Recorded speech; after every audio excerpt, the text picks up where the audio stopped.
Everyone, मैं हूँ राग वर्मा और स्वागत है आपका हमारे अपने चैनल राग इंस्टा क्लासेस पे। और आज हम क्लास 12th की जो सीबीएसई की बुक है विस्तस, उसके फर्स्ट चैप्टर थर्ड लेवल के क्वेश्चन आंसर को देखने वाले हैं। और हमारा फर्स्ट क्वेश्चन आपकी स्क्रीन पे दिख रहा है कि do you think that the third level was a medium of escape for Charlie and Y. तो ये क्वेश्चन का आंसर आप देखो यहाँ पे लिखा गया और मैंने आंसर का हिंदी भी लिख दिया है जिससे आपको समझने में आसानी होगी। तो आंसर है हमारा कि yes, the third level was a medium of escape for Charlie from the unhappy modern world that is full of insecurity, fear, war, worry, and the like. This is because he could never find it begin at the Grand Central Station. तो question की अगर हम हिंदी की बात करें तो question था कि क्या आपको लगता है कि जो थर्ड लेवल है यानी तीसरी जो स्तर है दुनिया की, वो सच में होती होगी या नहीं चार्ली के अनुसार। और अगर आपको ऐसा लगता है तो क्यों। तो आपने चैप्टर में पढ़ा होगा कि हमारी जो ये दुनिया है यहाँ पे असुरक्षा है, भय है, युद्ध है, चिंता है, लेकिन इन सब से परे भी एक दुनिया हो सकती है जिसे चार्ली ने थर्ड लेवल का नाम दिया है। और ऐसा इसलिए है क्योंकि वो जब उस स्टेशन पे जाता है, ग्रैंड सेंट्रल स्टेशन पे, वहाँ उसको सब कुछ वैसा ही मिलता है जैसे उसकी सपनों की दुनिया थी। लेकिन जैसे ही वो वहाँ से कुछ पैसे के लिए बाहर आता है कि बाहर की दुनिया से मैं पैसे ले लेता हूँ, करेंसी ले लेता हूँ, फिर एक्सचेंज करके उस दुनिया में वापस जाऊँगा, तो उससे वापस से वो स्टेशन मिलता ही नहीं है। तो ये हमारा फर्स्ट आंसर कंप्लीट हो गया। सेकंड क्वेश्चन है कि what do you infer from Sam's letter to Charlie, यानी जो सैम्स का लेटर आया था चार्ली के पास, उससे आप क्या समझते हो। तो आंसर आप देख लो कि Sam's letter from the third level Glasswork, July 18, 1894, to Charlie read that initially he had only hoped that Charlie was right about the third level, but now he believed it. The letter brought out on the difference between the tranquil pre-World War era and the tension-ridden world to the present.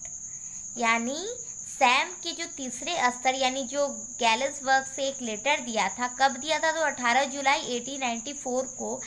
तो उसमें लिखा था कि शुरू में मैं केवल ये उम्मीद करता था कि जो चार्ली की तीसरी दुनिया वाली बात है वो सही होगी, लेकिन अब मैं उस पर विश्वास करता हूँ। ये किसने लिखा है, तो सैम ने लिखा है, जो चार्ली का एक फ्रेंड भी था और उसी ने चार्ली का इलाज भी किया था। तो पत्र में विश्व युद्ध पूर्व के शांत युग और वर्तमान की तनावग्रस्त दुनिया के बीच के अंतर को उजागर किया। ये 1894 की बात है, यानी उस वक्त कोई वर्ल्ड वार भी नहीं हुआ था। आपको पता है वर्ल्ड वार तो 1914 में हुआ है। तो इस वक्त ना कोई वर्ल्ड वार था, पूरी शांति थी दुनिया में, बहुत अच्छे से लोग रह रहे थे, तनावग्रस्त थे, तनावग्रस्त नहीं थे मतलब तनाव रहित थे। और वर्तमान में दुनिया में क्या कि लोगों के पास बहुत सारा स्ट्रेस है वगैरह वगैरह, तो वो इस सारे बातों को अपने लेटर में लिखते हैं। तो ये हमारा सेकंड क्वेश्चन भी कंप्लीट हो गया। अब थर्ड क्वेश्चन है कि the modern world is full of insecurity, fear, war, worry and stress. What are the ways in which we attempt to overcome them. यानी जो हमारी दुनिया है वहाँ पे असुरक्षा है, डर है, ठीक है, वार है, वरी, स्ट्रेस है, यानी मतलब बहुत सारी चीज़ें हैं जो हमें परेशान करती है। तो इन सभी से बचने के लिए तो हमें क्या करना चाहिए। तो आप देख लो आंसर है कि spending more time on leisure activities such as sport, hobbies और इवनिंग क्लासेस और even simple pleasure like listening to music can help on deal with stress. यानी अगर हमें बहुत ज़्यादा स्ट्रेस होता है तो हम खेल कर कोई ऐसा काम जिससे हमें करने में मज़ा आता है, जैसे किसी की हॉबीज़ होती है पेंटिंग की, किसी की कुछ बुक्स पढ़ने की, तो जो भी हमारी हॉबीज़ है, या फिर हम किसी क्लास को ज्वाइन कर लें या फिर अच्छी सी म्यूज़िक को सुन लें, इन सब से क्या होता है कि हमें एक साधारण सुख का अनुभव होता है, जिससे हम क्या करते हैं, जो हमारे तनाव होते हैं उसको भूलने की कोशिश करते हैं, कम करने में इससे मदद मिलती है। फोर्थ क्वेश्चन है कि do you see an intersection of time and the space in the story.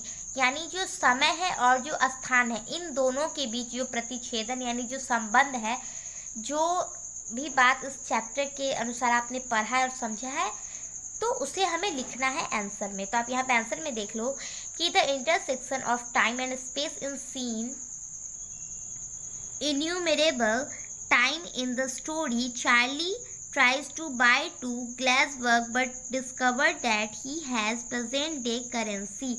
The style that lead him to the third level are also seen to be of the 19th century pattern. यानी क्या होता है कि समय और स्थान की कहानी जो है ये हमारी वो इस चैप्टर में हमें अनेक बार देखने को मिली। आपने यहाँ पे टाइम और जगह को कई बार रिलेट करके देखा है साथ में स्टोरी में। जैसे आपको याद होगा कि जब वो स्टेशन पे जाता है तो वो अचानक ही थर्ड स्टेशन पे पहुँच जाता है, जो कि वैसा कोई स्टेशन था ही नहीं। उसके बाद क्या करता है, वहाँ जाता है, वो सामान खरीदने की कोशिश करता है, लेकिन टिकट खरीदने की कोशिश करता है, लेकिन उसे वहाँ पे जो करेंसी होती है और इसके पास जो करेंसी होती है दोनों मैच नहीं करता है, क्योंकि वो बहुत पास्ट में चला जाता है। तो फिर वो क्या करता है कि करेंसी वापस लेने के लिए अपनी दुनिया में आता है और वापस से उसे वो स्टेशन मिलता ही नहीं है। तो ये सारा ही क्या हमें दिखाता है, जो स्पेस है, जो टाइम है और जो स्पेस है, दोनों के बीच के संबंध को दिखाने की कोशिश करता है।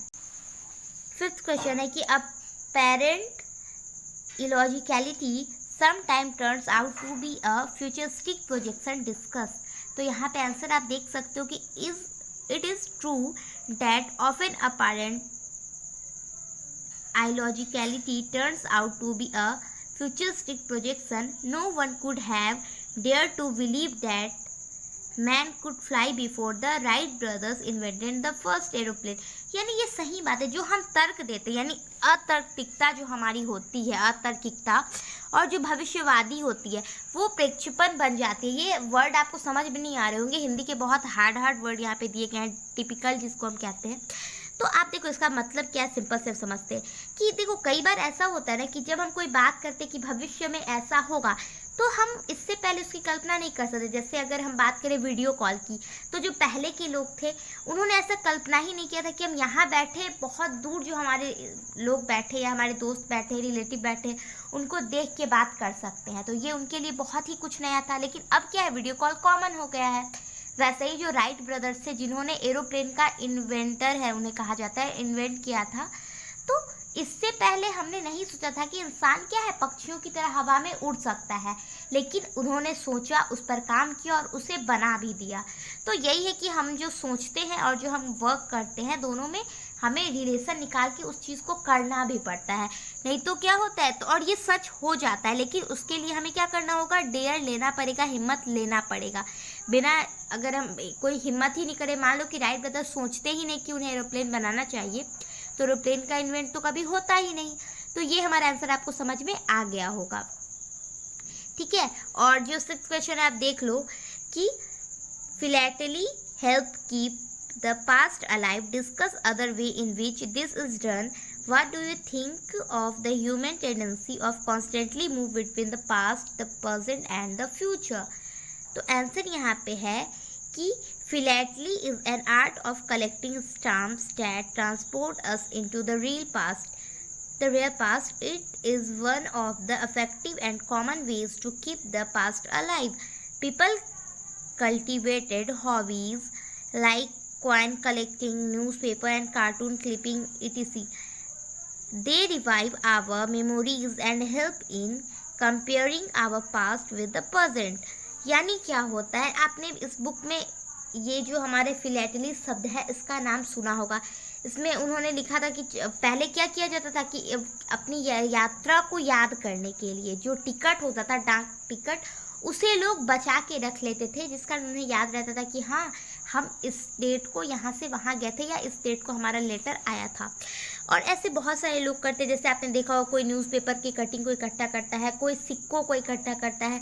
तो ये हमारे शौक भी होते हैं। और ये क्या करता है, जब हम कभी बैठते हैं कि हम पूरी जो मेमोरीज होते हैं उससे हम अगर निकाल के बैठते हैं, जैसे आपने देखा होगा ना, जब हम पुरानी फ़ोटोज़ अपने बचपन की देखते हैं तो हमें पहले की सारी बातें याद आ जाती है। वैसे अगर हम पुराने सिक्कों को, कुछ बचपन की चीज़ों को देखते हैं तो पहले की बातें याद होती है। तो सेम वही होता है, ये सब जो चीज़ें हैं ना वो हम देखते हैं तो हमें पहले की बातें याद आती है और हम कंपेयर करते हैं पास्ट का प्रेजेंट से। तो ये आपका आंसर था। और सेवन्थ क्वेश्चन जो है आपका, इसका आंसर मैंने नहीं लिखा, ये आप खुद करोगे क्योंकि ये आपके 11th क्लास में जो आपने पढ़ा है, हॉर्नबिल में एक चैप्टर जो था जयंत नार्लिकर का, उन पे जो उनका इंटरव्यू है ना उस पे आपको कंपेयर करना है इस चैप्टर से, यानी द थर्ड लेवल को उनके चैप्टर से कंपेयर करके आपको यहाँ पे लिखना है, तो ये आप काम खुद करोगे। Thank you.